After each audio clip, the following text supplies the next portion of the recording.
So, I'd like to thank the organizing committee, Paul, for making these terrific arrangements this evening. Much appreciated. And I want to say thank you for coming out this evening. When I give these talks, I assume that there's a wide range of diversity of views in the room.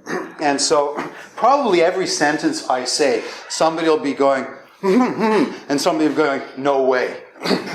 So that's great. We'll have a great Q&A time after, and we'll see where things go. So, as you know from the publicity, the title of my talk this evening is The Agape Probability Account of God's Design for the Universe. So I'm just going to shorten that to AP while I'm talking. This evening's talk is basically elements of Chapter 2 of my new book, Freedom All the Way Up, God and the Meaning of Life in a Scientific Age. Let me give you a little story about where this book is coming from and sets the context for the topic tonight.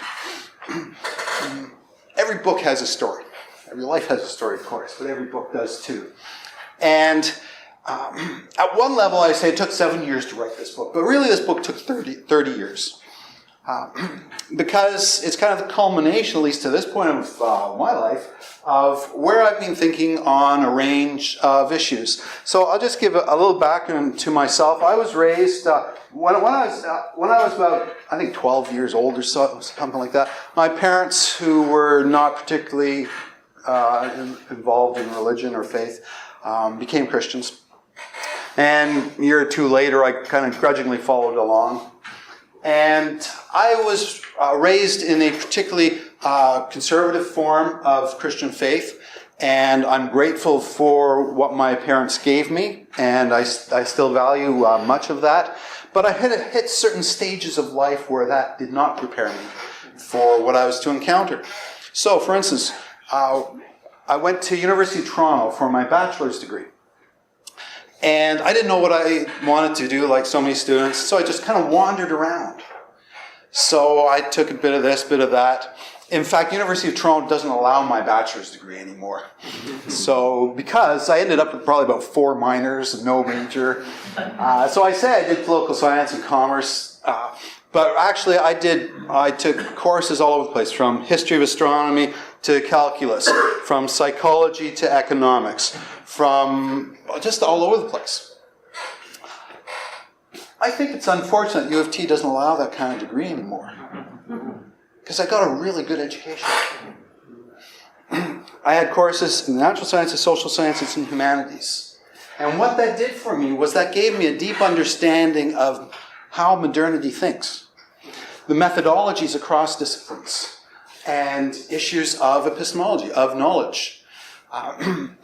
So, came to the end of my studies, and so I was in this place where I had this Christian faith of a certain form, and I had this worldview formation in my bachelor's studies, and I didn't know how to put them together. And so what I did for a number of years was just simply kept them in 2 separate pockets. After my bachelor's degree, I went out in the working world, worked in various fields. Eventually went back to University of Toronto for my master's, and it was a 3-year program. And it was Master's of Divinities. It was my first one at UT, first master's. So I went through about second year of that 3-year program. I hit a crisis of faith. And I'm sure many or all of us have had those moments. In my case, I wrote, in September of my 3rd year, I wrote a letter to the principal saying, "Dear principal, I don't know what I believe anymore, but I know I don't believe this Christianity business." I still remember the exact words, even 30 years later. And so I was on a journey of trying to figure things out, as we all do. Part of that journey took me to Asia for a year, exploring other religions. I was very attracted to Buddhism for a while. In my head at one stage, I thought, okay, I come from this conservative Christian background. People become liberal Christians, whatever that means, because they're the intellectually and emotionally honest ones. So I kind of made that shift for a while. well, I got there and I found people kind of in that bracket just as emotionally and intellectually dishonest as folk over here where I came from. So then I thought, okay, people who make the shift from any form of Christianity to agnosticism or atheism, they're the intellectually and emotionally honest folk. So I moved over there for a while. Guess what I found there? Humans anywhere have issues with both intellectual and emotional honesty. So I was stuck. Okay, what do I do? So I thought, okay, maybe there's streams of thought or traditions in my Christian heritage that I've missed. And so I went back to exploring my Christian heritage, trying to understand the intellectual traditions more broadly. And I encountered people who started putting the pieces of the puzzle together for me. Some of you may know names like Nicholas Wolterstorff, perhaps, or Diogenes Allen, or Stephen Nielsen, names like these. And so all of that was as part of my journey of returning to Christian discipleship. And of course, like all of us, my story has continued. And so over the years, part of my story has been engaging with what's the relationship of science to faith. My philosophical background is more actually in the philosophy of social sciences, but the questions are across the spectrum, similar questions across the spectrum. And so what I'm doing in this book is putting together these issues as I've managed to put them together over the years with others who have read the material and said, Chris, that's a great idea. Chris, that's a terrible idea. I just want to acknowledge Basil tonight. Basil was a reader of my early manuscripts. Provided some really helpful corrections and direction there. So thank you, Basil, for that. And so that's the background. So my angle into these issues for purposes of the book is just a small question. What's the meaning of life? Humanity's deepest questions concern the existential meaning of life. Let me just step aside for a moment and say this is going to be a text-heavy presentation. I really don't like that, but I thought at the end of the day that may just be the easiest way to keep some of the ideas in place. So if you don't like the text heaviness, just look somewhere else. And we'll make our way forward. So back to humanity's deepest questions concerning the existential meaning of life. That is the meaning. Okay, what is the meaning of the universe, of life in general, of my own life in particular, and in fact, what's the meaning of meaning? What are we talking about when we talk about the meaning of life?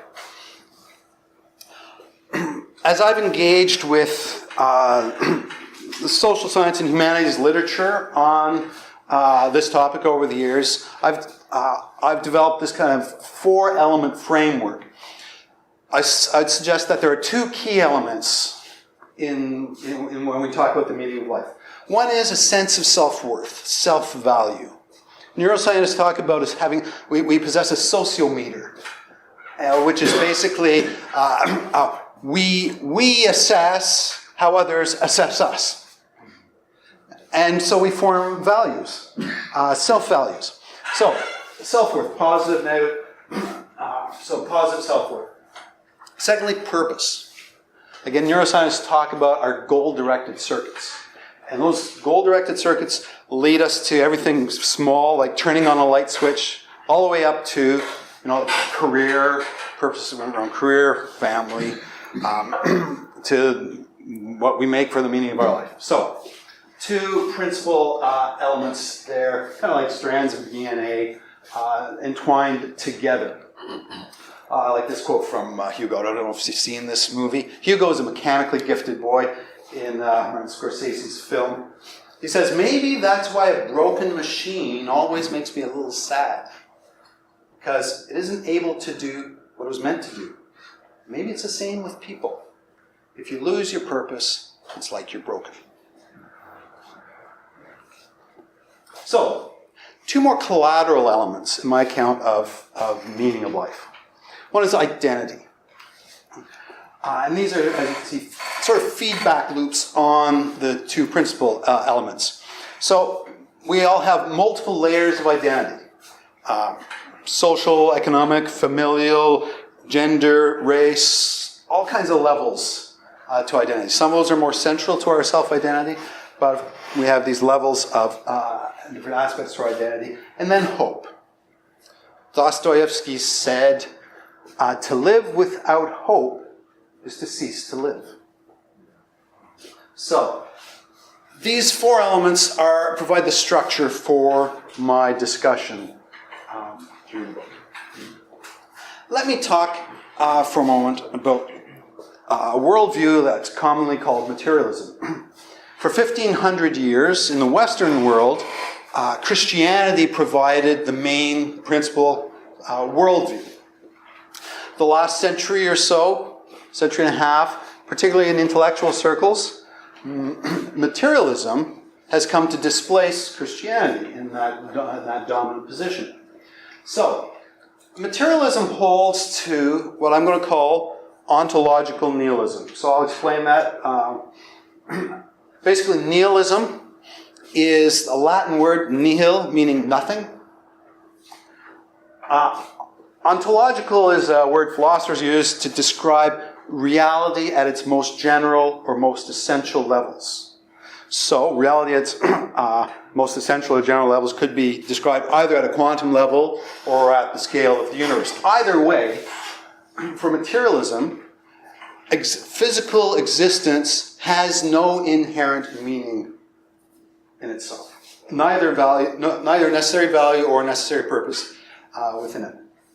So the universe has no creator. Therefore, the universe has no inherent purpose, inherent meaning. Therefore, there is no higher or ultimate meaning into which we can place our lives. Materialism, therefore, offers two options. If you're a materialist, what are your options? So, there's basically two. One is existential nihilism. So we had ontological nihilism. The universe has no meaning. Therefore, anything within the universe has no meaning. Therefore, my own existence has no meaning. And Jean-Paul Sartre once said that the only serious question in philosophy is the question of suicide. That reflects nihilist worldview. So, now, supposing you're a materialist and you don't want to get stuck in the muck of existential nihilism, what are your options? Well, your options are constructivism. We construct meaning for our lives. So, and let me just say that just as theism has many different strands or traditions and so forth, is not homogeneous, so likewise, materialism is not homogeneous as well. And so there are many different forms or styles of constructivism. I won't get into them now, but I think it's just important to recognize diversity and not mistake homogeny, misunderstand it as homogeneous, any of these positions. So, I want to propose an alternative this evening. What I'm calling atheism, which is basically an orthodox Christian Trinitarian theism, but understood through the model that I'm proposing of agape probability, the agape probability account of God's design for the world. So, basically this says that God exists. God is the creator of the universe. The universe does have purpose, which is God's purpose for it. But then, okay, that's nice, but how do we identify that purpose? So I want to suggest, or I want to draw on and integrate two different, what appears two different elements of thought. One is ancient revelation, and the other is modern science. And I want to bring these together. This is basically the medieval project of understanding God's two books of revelation, the book of nature and the book of Scripture. So at that macro level, I'm not doing anything new. But what I'm hoping I'm doing is some new stuff at some detailed levels. So, for instance, from ancient revelation, I want to take seriously some meaningful form of Genesis chapter 1. and we can get into that later. I won't get into it now. I also want to include from the Revelation side what I call God's agape-love mission in Jesus of Nazareth. So it's important for us to understand what agape-love means. So we learn from Emmanuel, God with us in Jesus of Nazareth, that agape-love is self-sacrificial, self-giving. Now, that's actually redundant. But I want to include that redundancy just to make the point. So, self-sacrificial, self-giving to God and to others for their benefit, especially to those who are vulnerable, as well as to strangers and enemies. So, when we read the New Testament, those are the ideas that I think are essential under the New Testament's use of the word agape and God's agape mission to the earth. Now, from the science side, as I read specifically Christian literature that engages with the sciences and tries to form a doctrine of creation or an apologetic account of how science and theism fit together, there are important elements of a standard scientific worldview today that are missing from those accounts. And I think they need to be included. So, for instance, randomness and probabilistic physics. Now, some Christian theological traditions, and not just Christian, Jewish and Muslim as well, will object to the idea of randomness in God's creation. So, for instance, the objection is that to attribute the possibility of randomness in creation is to undermine God's sovereignty. And so on determinist or other Christian traditions, such as Calvinism, the theology is that God controls molecular motion. God controls everything that happens right down to molecular motion. I'm going to disagree with that. And we can talk more about that later, but I want to suggest that when a physicist looks at an event display or a biologist looks through a microscope and they see randomness, that is genuine randomness. And probabilistic physics, obviously, are related to that. So, I think those need to be incorporated. Entropy-defying self-organization with emergent increasing complexity. Sorry for that. That's just the lingo kind of in these fields. Basically, what that means is that probably some of you here are familiar with the intelligent design argument of Behe, Dembski, Philip D. Johnson, and so forth, whereby nature itself, creation itself, does not produce increasing complexity within creation, but rather that complexity can only arise, particularly in biology, by God's intervention here and there periodically in biological processes.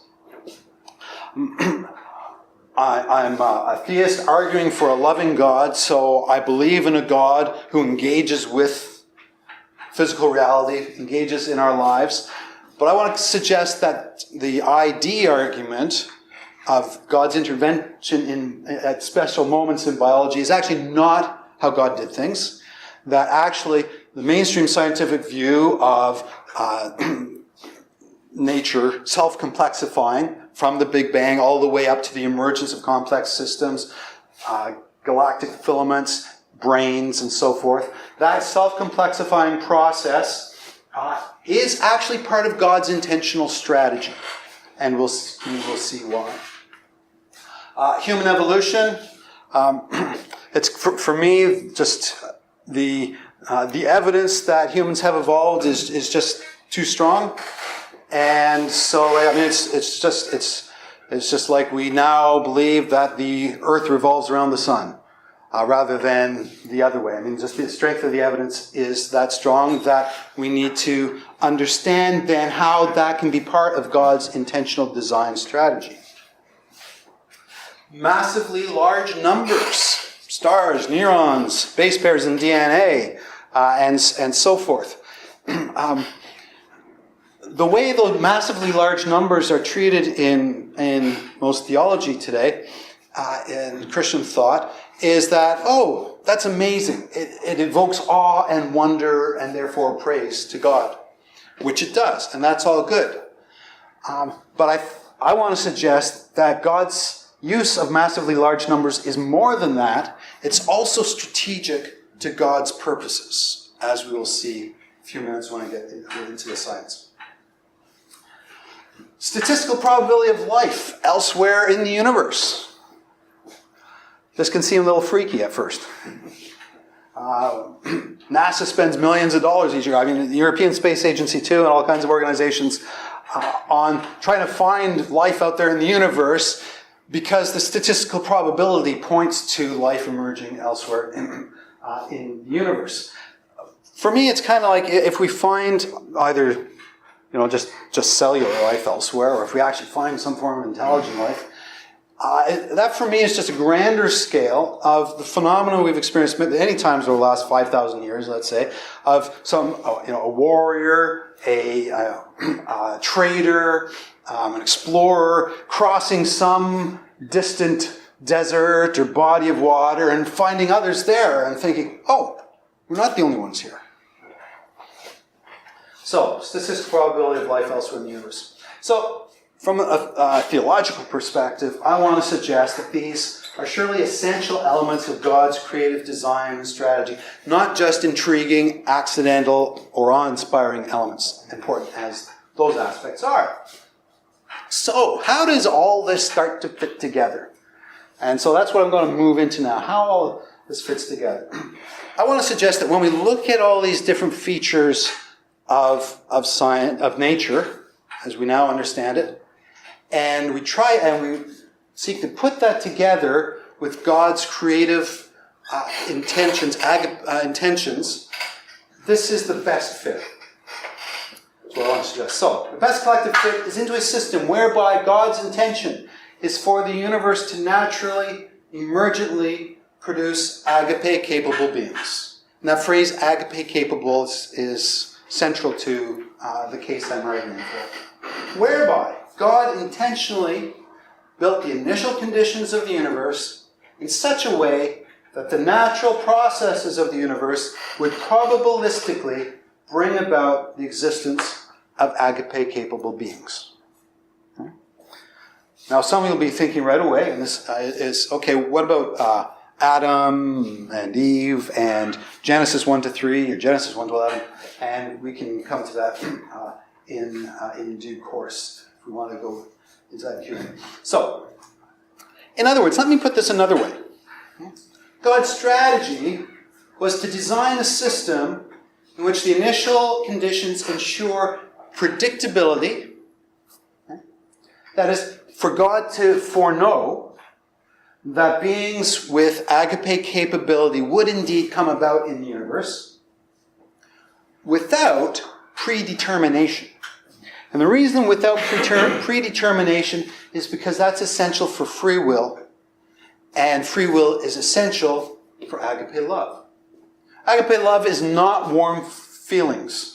Agape love is choices and decisions to engage in self-giving relationships or self-giving actions. And so, the existence of free will requires a on this account, requires a non-determinist creation. So this is a system based on probability rather than certainty. So here's part A. Let me pull some pieces together here. Let me say that those of you with a science background or a stats background will be having questions about the science and so forth behind that. So I'm not going to get into detailed science here. Chapter 2 gets into the detailed science. So let me just summarize part A of the account so far. God created the universe to provide the space and conditions for the emergence of habitable bioniches, like planets and moons in Goldilocks zones, in which agape-capable beings would eventually and inevitably emerge. We'll see in a moment, inevitably there does not necessarily mean what you think it means. or what we conventionally would think it means, would eventually and inevitably emerge to live in agape-love relations with God and with others. Earth is one such emergent bioniche, and Homo sapiens are instances of such emergent agape-capable beings. I like this quote from Carl Sagan. You want to make an apple pie from scratch? First, you've got to invent the universe. So now, I think the Creator's intentions were more profound than making apple pies. I don't think God woke up one day and said, I'm in the mood for an apple pie. I think I'll go and create a universe. But taking Sagan's idea there, I would rewrite it this way, basically. You want to make agape-capable beings from scratch, you must first invent the universe, which is what God has done. So, how would God bring about such a system? There are different possibilities. How could God create a natural process whereby beings with sufficient freedom to choose self-given behaviors would indeed come about? So, different possibilities. One possibility is a young earth creationist possibility, whereby everything was created de novo, is the usual term, basically meaning from immediately fresh from scratch 6,000 years ago. So that's a possibility. Another possibility is what's called old earth creationism. And so that affirms a 13.5 billion year old universe and a 4.5 billion year old solar system in Earth, in which God took on our planet, used dust and dirt to make Adam and proceed from there.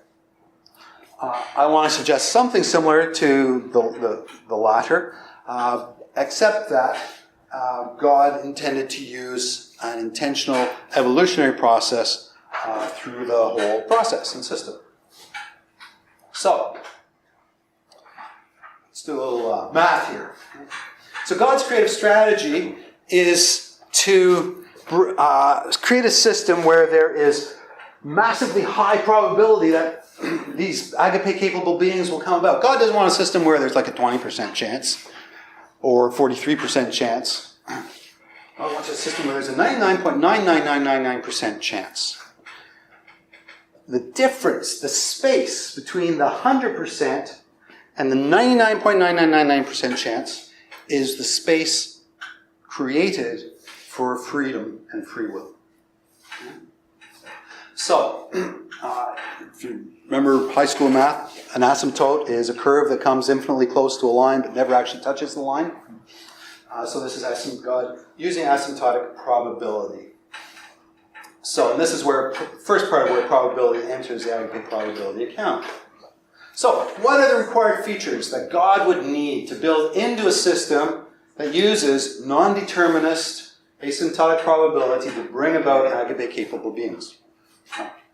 For the non-determinism part is randomness. So, let me just talk a bit more to that. We can trace randomness from the initial conditions of the universe all through the emergent processes of the universe to our brains. So randomness exists with order, with determinism in parts. Classical Newtonianism is determinist, and with regularities. And so all those patterns are happening at all emergent stages of creation.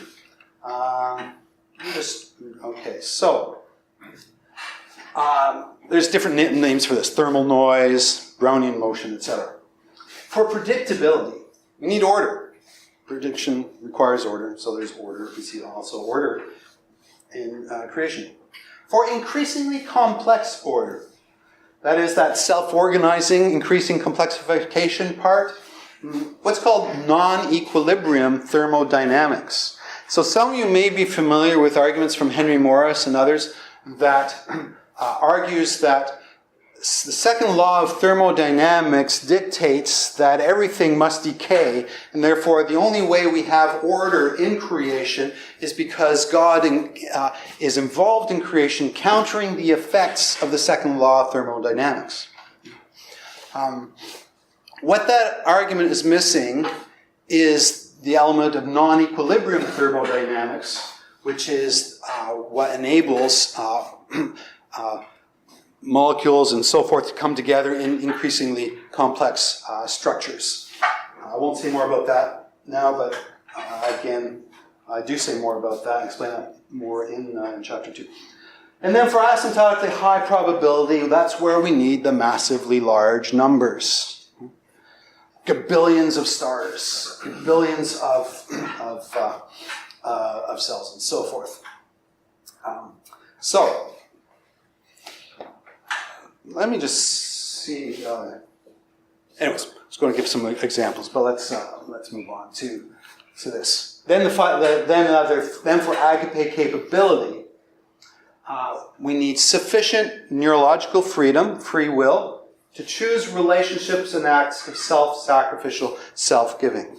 Now, if you're familiar with either the philosophical or the neuroscience literature on free will, you'll know that mainstream philosophy today and the mainstream of neuroscience deny the existence of free will.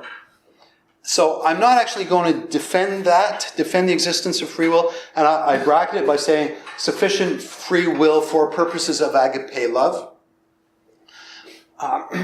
But I do defend it in the book. So if you're interested in those issues, I'd refer you to the defense I do provide in the book, using people like Patricia Churchland and Peter C. In fact, let me just flag for you Peter C's work. Peter C. is a neuroscientist at Dartmouth College, and probably done the most detailed work, neurological study on free will. He argues for a strong account of free will, and he locates the freedom in the randomness of thermal noise at the neurological level.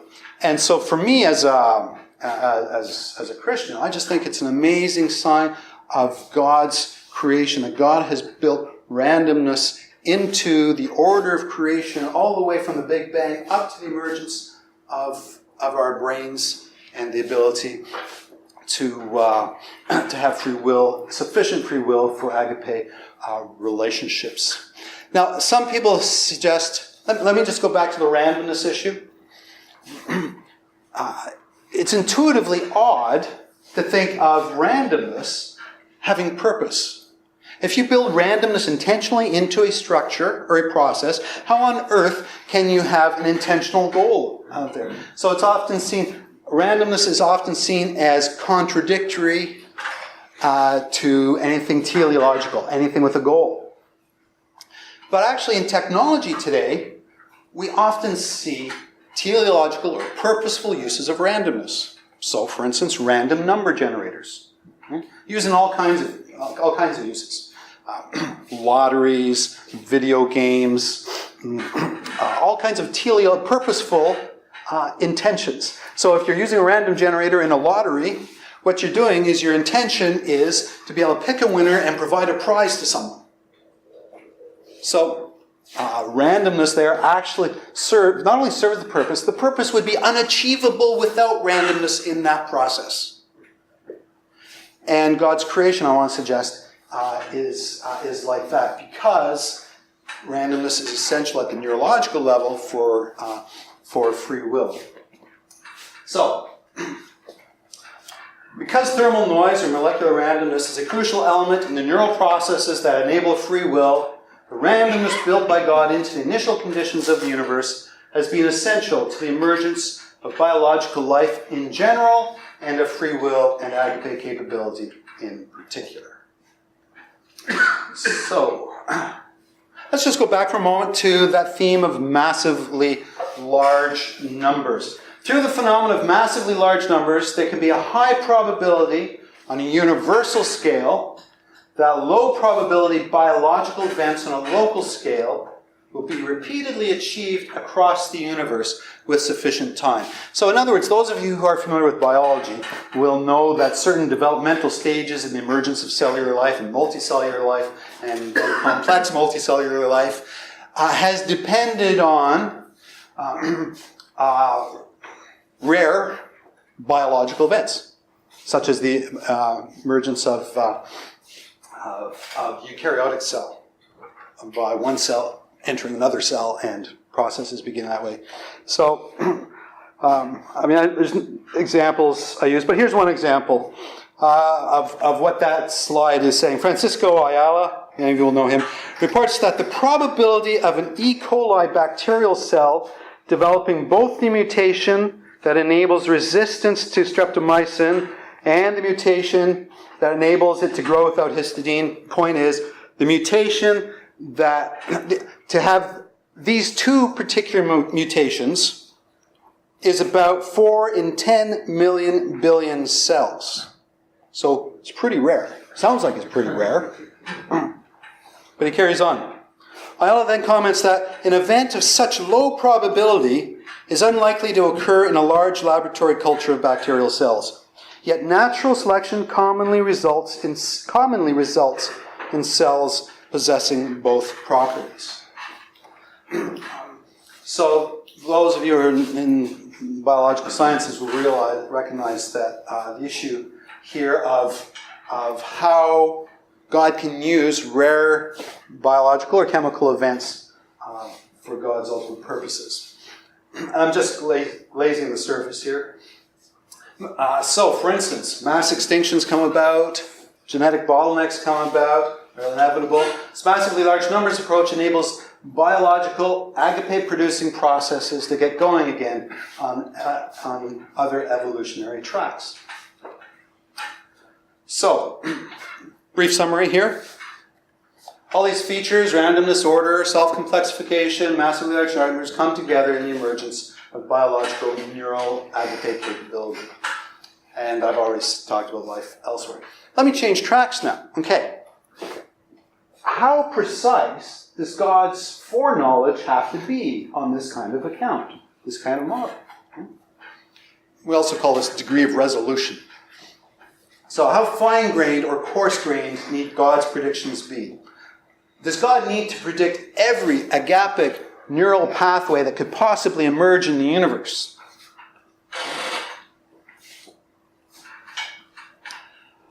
To answer that, let me take us into the phenomena of evolutionary convergence. Now, we're all familiar with evolutionary divergence. That's the creation of an emergence of different species, right?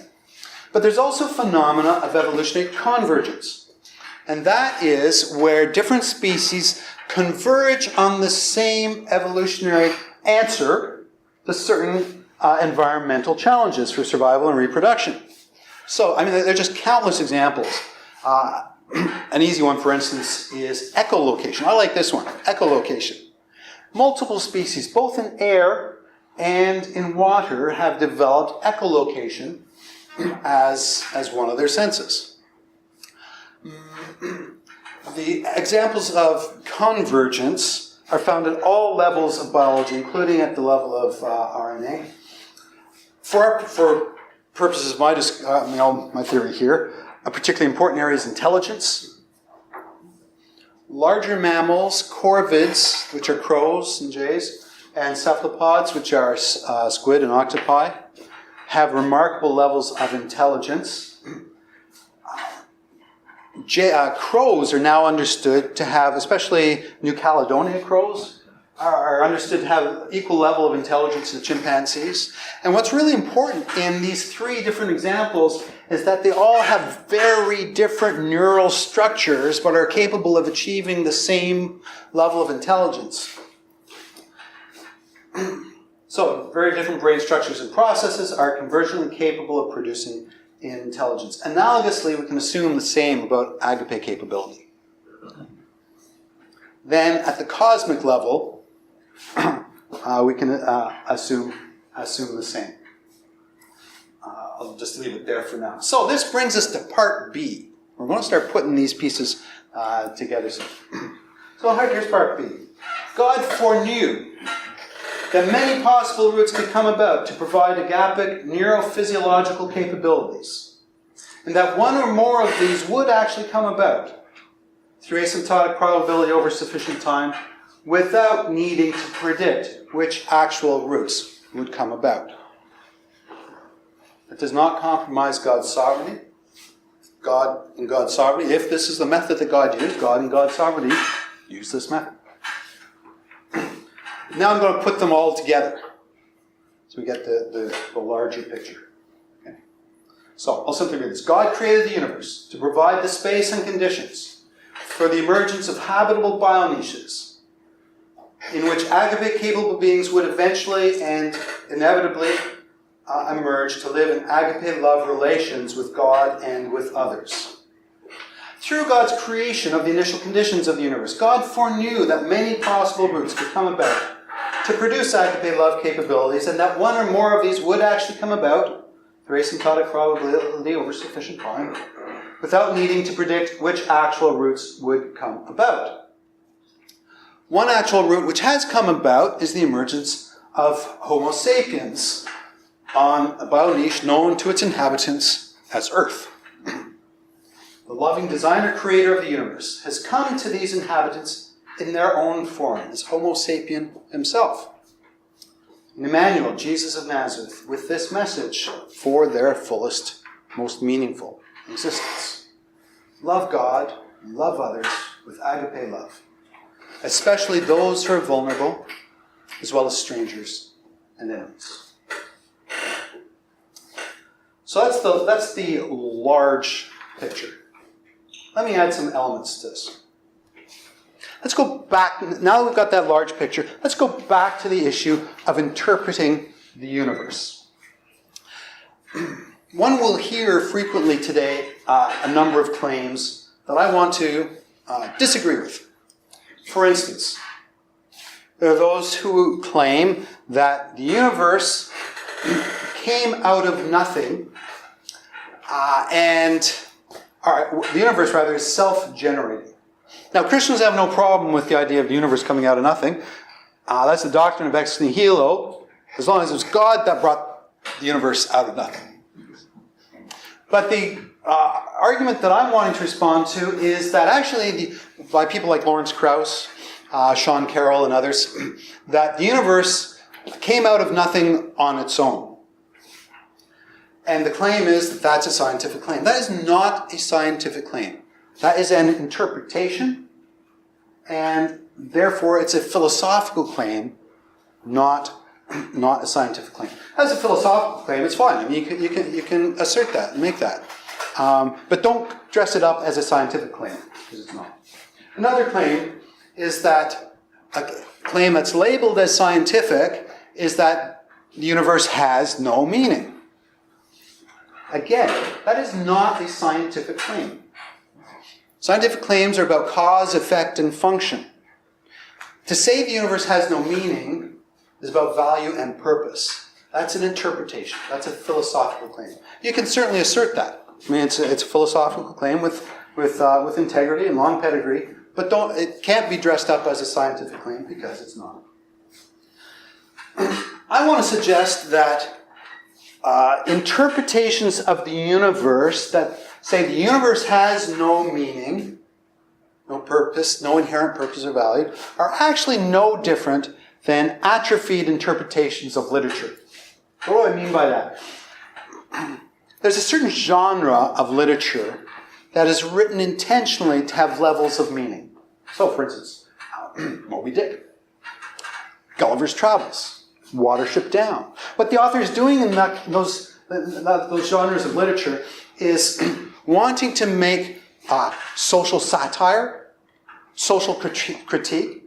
And so as a reader, you can read the story just at a flat surface level. They're interesting stories. But you're actually missing the deeper intentions and meanings intended by the author and that the author wants the reader to get. I want to suggest the same thing is happening when we read the universe. Dysteleologically, without purpose. Same thing is happening. We are missing those deeper levels of meaning that the author / creator intends us to see in that creation. So, materialism says the universe just is. No deeper layers of meaning. On atheism, let me suggest two levels of deeper meaning. This more, I want to say shallower level, that's not quite the right word, but let's go with that for now, is that the universe is an incubator, nursery, and home for agape-capable beings. To take that down a level, to take a more level that it starts to involve scientific understanding and interpretation, or scientific knowledge, let's say that. Here's a deeper level of meaning. The universe is God's great freedom system, with freedom built into the physics and chemistry all the way up from the Big Bang to the emergence of big brains and agape capability and agape-capable relationships. I would want to suggest that that is a richer and more profound and more true interpretation of the universe. Let me draw some of this to a close by returning to issues of meaning. This freedom system sets up a fundamental choice, and is designed by God, I would suggest, to set up an intentional choice between two types of freedom. One is autonomous freedom, whereby we live mostly for ourselves. And the other is agapic freedom, whereby we live for God and for others. And that choice is set up for us through this freedom system that God has created. In our society today, we've reached a point where autonomous freedom, beginning back with Jean-Jacques Rousseau and Locke and others, through various figures through history, John Stuart Mill, up to Foucault, John Rawls, and so forth. Our society today, the default position is that freedom is to be understood as autonomous freedom. It's society's default view of freedom today. That's seen, for example, in Zygmunt Bauman's argument that the fundamental value in Western society today is consumerism. So, all one of a kind. I want to suggest in contrast that God gives us an invitation. It's an invitation to agapic freedom, which infuses those four elements: self-worth, purpose, identity, and hope, with ultimate meaning. With God's agape love dispelling the nihilism that materialism subtly but inevitably brings into life and culture. So let me just add a few words there. I would not want to argue that materialism is unable to provide meaningful lives. I think materialists can have careers that are fulfilling, family life that's good, and meaningful lives. But what I want to argue is that life is fragile.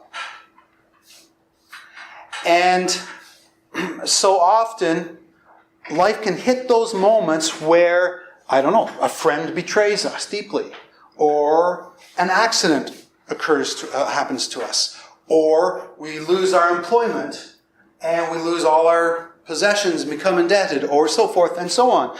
And if you ever go to a food bank, you'll find people who at one point in time had a decent middle class or better life, and now they're at a food bank because life is fragile. And so God has provided a system whereby we are able to make meaningful lives. That's at the existential level. And yet, God intends for us an existential repertoire, let's say, of God's agape love for us. Through identity, through self-worth, through purpose, through hope, that undergirds our ordinary daily existential life and existence. And I believe what materialism does is it removes that ultimate meaning to our lives that God intends us to have as part of our existential repertoire. So I want to suggest that materialism inevitably opens 4 different doors to nihilism, through each of purpose, self-worth, identity, and hope, because materialism removes God's agapic resources for us in each of those areas. And then this nihilism then moves from the individual level to the cultural level. And I want to suggest that suggest the following. In debates and discussions between theists of whatever kind and materialists of whatever kind, the current culture of those debates is that theists have the biggest problem. And that's the problem of suffering. And in all these debates, it's theists who have to deal with this overwhelming question, and it's the big problem for theists. Of course, it is a problem for theists. We have to address that issue, and which I do in chapter 3. But I want to argue the big problem is not the problem of suffering for theists. There is mystery there. There is also partial and significant answers for us. Not total answers. There is mystery. But I want to suggest the actual bigger problem is nihilism for materialists. Because there's actually no way materialism can solve the problem of nihilism, because it holds to that ontological nihilism I described earlier, that claim that the universe has no purpose, because it removes God as the creator and God's agapic resources for meaning in our life. So I'm going to close with this analogy. Just a couple more slides here. I want to suggest this analogy. As the quantum world undergirds and infiltrates the classical world, let me just step aside and comment there. For a long time, it was orthodoxy in science that the quantum world has nothing to do with the classical scale world. The classical scale world is basically what we can see with our eyes, even if it's with scientific equipment. So, quantum world, classical Newtonian world, never the twain shall meet. That started to change a couple of decades ago through a deeper understanding of quantum decoherence, which basically, let me say, I think it's at least 4 Nobel Prizes have now been awarded to scientists who have started to understand actually the quantum world does infiltrate the classical world. For instance, in hearing, in smell, in photosynthesis, in bird navigation, increasing areas where we're understanding that the classical world is undergirded and infiltrated by the quantum world.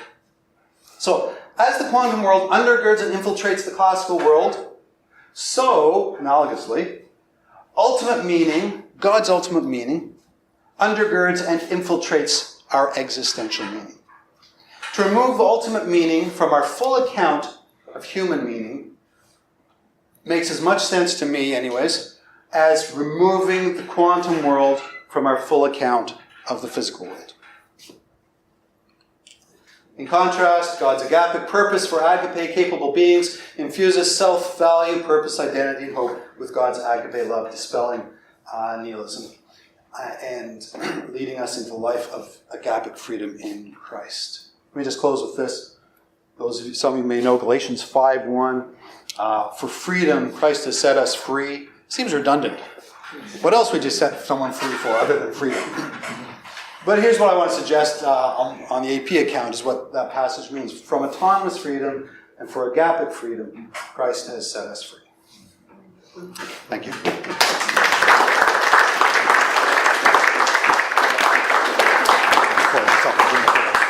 Over there, please. Okay. Well, first of all, I want to thank you, Chris. I think it takes a lot of courage and generosity to put in all the time that you've put in, all the effort that you've put into thinking all this through. The question that I have in what you're describing is kind of the emergence of consciousness. And you talk about sort of agapic freedom and so on, but an analogy that comes to my mind is kind of we can design a robot that will do one thing or another thing as a result of the outcome of a random number generator.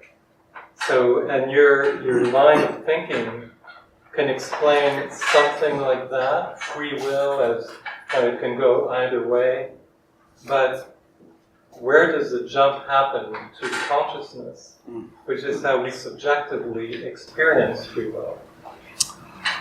The easy answer is I'm not a neuroscientist, and I think that the answer really requires a neuroscience answer. I mean, I think agape capability and intelligence and consciousness all probably have a parallel emergence, and I think agape capability requires consciousness.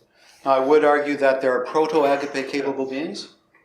So, for instance, there's lots of stories of pets, for instance, who have sacrificed themselves to protect their owners. And so, in that process of a pet doing that, what level of consciousness do they have? How does that all work neurologically? I don't know. So, I'm not sure I'm knowledgeable enough about the level. Actually, I mean, what I'd really do here is suggest reading Peter C. because he takes that question on, that book that I pointed to earlier. So to give a substantial answer to that, I would, to be honest, defer to Peter C. I don't mean that as a cop-out. I just need to acknowledge the limits of my knowledge. But it's a great question. There's another question for you. Sure. So the question, just so everyone here, is why is nihilism a much greater problem? Let's go into moments of our own suffering. As a believer, as a theist of some kind, believing in some kind of loving God, in our moments of suffering, we may have difficulty intellectually reconciling the existence of a loving God and my suffering.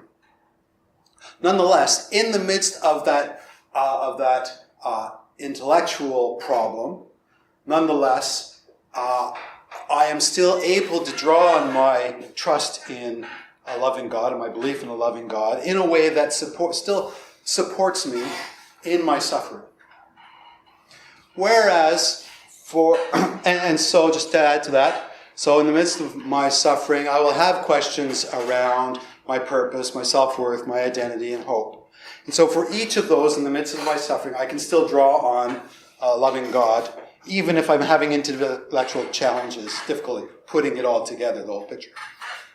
Whereas, for materialists, I want to argue that those resources are simply not there to be drawn on. That in the midst of my suffering, I am loved by God, even if I don't understand that at a rational level.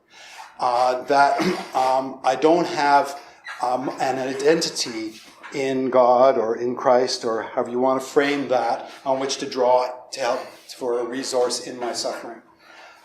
I don't have, and again, for hope and self-worth. And so, materialists who go through suffering obviously do make it through onto the other side. There are those qualities in us as humans,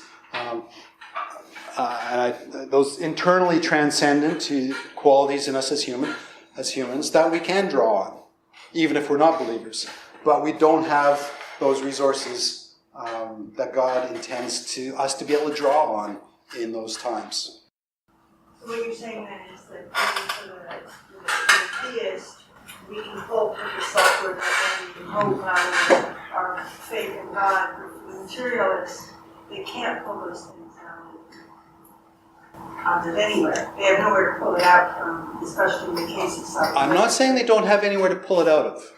They do. So I haven't talked about it here, but in the book I talk about the distinction between internal transcendence and external transcendence. And these aren't my terms; these are common terms in the literature. Internal transcendence are those qualities found across humanity, so such as cooperation, altruism, care, creativity, but also negative qualities as well that are found across humanity as well. But, I mean, materialists and people of any religion have those human qualities they can plug into, and they are part of God's emergent goodness for creation. In fact, I argue that they're part of our imago Dei, our image of God. So, you don't have to be a theist to draw on those elements of our image of God to get us through. But in addition to those elements that are built in to us in our human nature, I would suggest that there are powerful resources for us in God's agape love in those all four of those areas. And so not only that materialism sacrifices those existential resources for us, but that the ultimate question, we as humans can hit this moment of, is my life meaningful? And for both materialists and theists, when life hits those incredibly fragile moments and we have those questions, the theist can affirm, yes, I belong in this universe because the universe is built for us as agape-loving beings. My existence does ultimately matter. There is ultimate hope for my existence. I want to suggest these are just really important and powerful resources for us, that my life is ultimately meaningful to a depth that materialism is not able to draw from. Any thoughts in response? There's a question here. Okay, sorry. I'd love to talk more, Suzanne. Yeah. Suzanne's a psychologist, so I really want my conversation later. Question here. Yes. Dr. Barrigar, as you know, after every class, people go home and remember about 10% or less 48 hours later. The same is true for us. We will lose much of what we heard tonight. So I'm trying to condense what you say in a few words that will stay with me as well as with others. But much of what you said this evening, and perhaps it's because of lack of time, not giving you enough time to further explain everything that your book covers. But I don't find that your argument tonight to be much different from intelligent design, except for the twist that you say the design was to create loving human beings. But correct me if I'm wrong in getting this impression from you, but everything you've said tonight kind of tells me that you believe that there was a God or an intelligent being that designed everything way back when with high probability, 99.9999999%, leaving a small percent, or a fraction of a percent short of 100% to allow for freedom. So that the universe is not entirely deterministic and to allow for free will.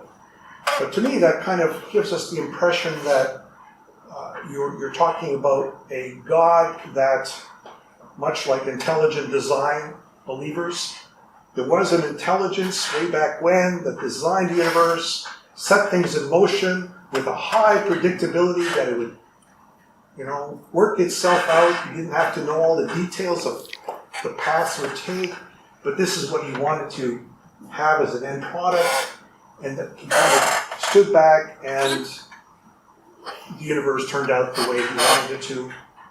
But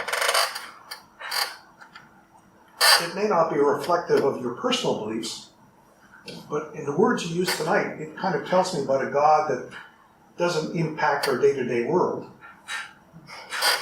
Maybe, as I say, it's for lack of time, but everything you've said tonight kind of makes me think back to what I've read about intelligent design. And yes, there was a God once that set things in motion, but we don't see him in our day-to-day world. Could you correct or expound on that? I'm glad you asked that question. It helps clarify a couple ambiguities in the language of these discussions. First of all, let me say that I'm talking about an agape God. An agape God, by necessity, is a God involved in the universe, in people's lives. So I'm not describing deism. Deism is the belief that God started the universe and just let it carry on its own and never got involved again. So I absolutely believe in an agape God who is involved in the world. Where I'm different. Now, let me disambiguate this phrase intelligent design. There is a very unhelpful use of that phrase today. by Philip Johnson, Dembski, and so forth, William Lane Craig, which is a specific account of God's design. There have been, for more than 2,000 years, intelligent design arguments, that is, arguments that an intelligent designer created the universe. Well before Christianity, there are intelligent designer arguments. What today is called the intelligent design argument is a misnomer. It kind of implies there's only this one intelligent design argument, when in fact there have been countless intelligent design arguments through history. So what I was saying earlier is that my proposal is arguing against that specific type of intelligent design argument, unhelpfully called the intelligent design argument.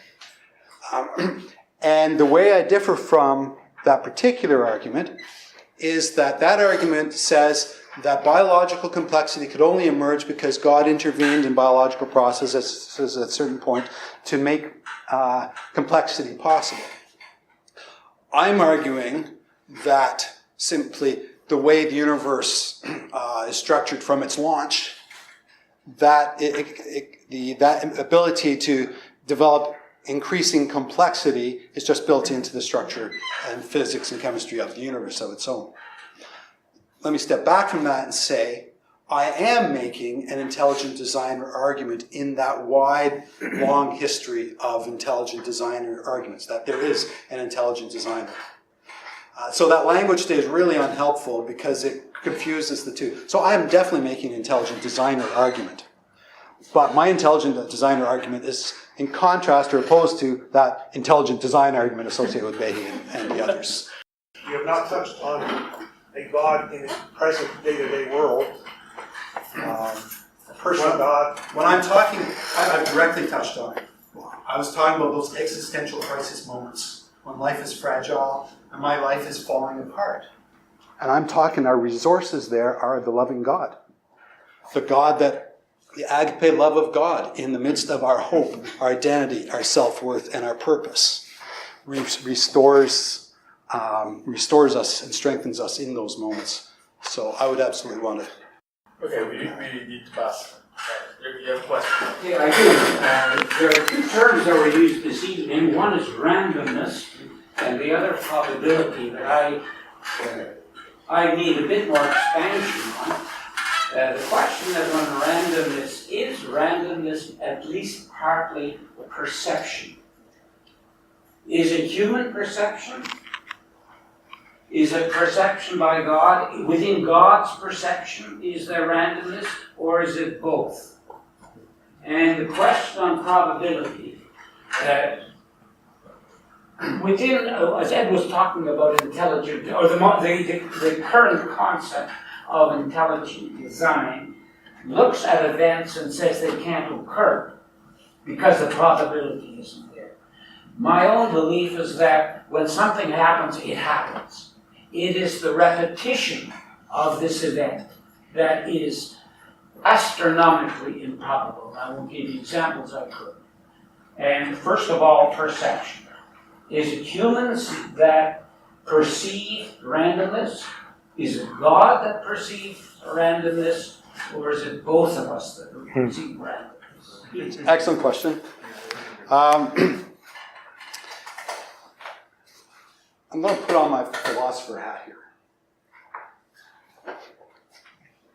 Back in the days of the Enlightenment, in the 16th, 17th, or 17th, 18th centuries, the big project was to find how we could prove our truth claims to be either true or false. And so that project is called foundationalism, to find the foundations of our truth claims so that we can prove to any reasonable person in any culture at any point in history, on any point in the planet, that a particular claim is either true or false. That project is now considered to have failed. So philosophers describe us as now living in a post-foundationalist age. So we justify our truth claims not by searching for these universal foundationalist principles, but rather by sets of other criteria, such as coherence, explanatory power, inference to the best explanation, our emotions, and we put all these things together and we come out with, the answer that most persuades us of varying degrees of conviction to ourselves. So given that background, I would not be able to claim on a foundationalist basis or demonstrate that randomness actually is there, independent of our minds, or that randomness is not in God's mind, or that is in God's mind. So I hold that there is actual randomness in creation, because in my overall system of how science and human knowledge processes work, and what scientists tell me they see, I have come to the conclusion that I'm most persuaded that there is genuine randomness. And so others could argue that, no, I don't believe there is actual genuine randomness. And I have no way to prove that I'm right, as the other person has no way to prove that they're wrong. So for me, the system that makes most sense is a system where there is genuine randomness. Now, from God's side, how does God perceive it? I think it's quite possible, in fact, I argue this, that part of what my proposal rests on is God, my proposal that God can foreknow with probability, is that there is actually less randomness in the universe, and therefore more predictability for God than we perceive. So part of what I do with that is I actually cite examples, recent examples of where scientists have found probability where they actually did not expect it, where they expected pure randomness. So I suggest that there actually is perhaps less randomness than we might think. Nonetheless, on this system interpretation, genuine randomness is essential to the system and to God's purposes. So that's kind of where I would leave that. Then in terms of sorry, what was the second part of your question? Probability. Right. There are many who say that events, the people who espouse intelligent design, by their definition, say this particular process is statistically impossible through randomness. And I believe that certain things, I'll give you an example. You are you, there's no question. Okay. But in the about 150 generations since Abraham, up or down, there were many sexual relationships, some of which produced, some did not, some were raped, and we have instances even in the Bible. But nevertheless, you are you. There's no question. But to repeat this progress through 160 or so generations, the probability of someone else being you is essentially zero. Correct. So is probability what has happened, or can it be repeated? Yeah. To me, that is perhaps the Achilles heel of modern intelligent design, or current intelligence. In which sense? The narrow In sense? the sense that an event that if you try to repeat it, I can give other examples. I'll give you a very quick example. I was an airline pilot. I flew many planes, many distances. I could put a dime or a quarter, a coin, in just underneath the speed brake on the wing, and it would stay there.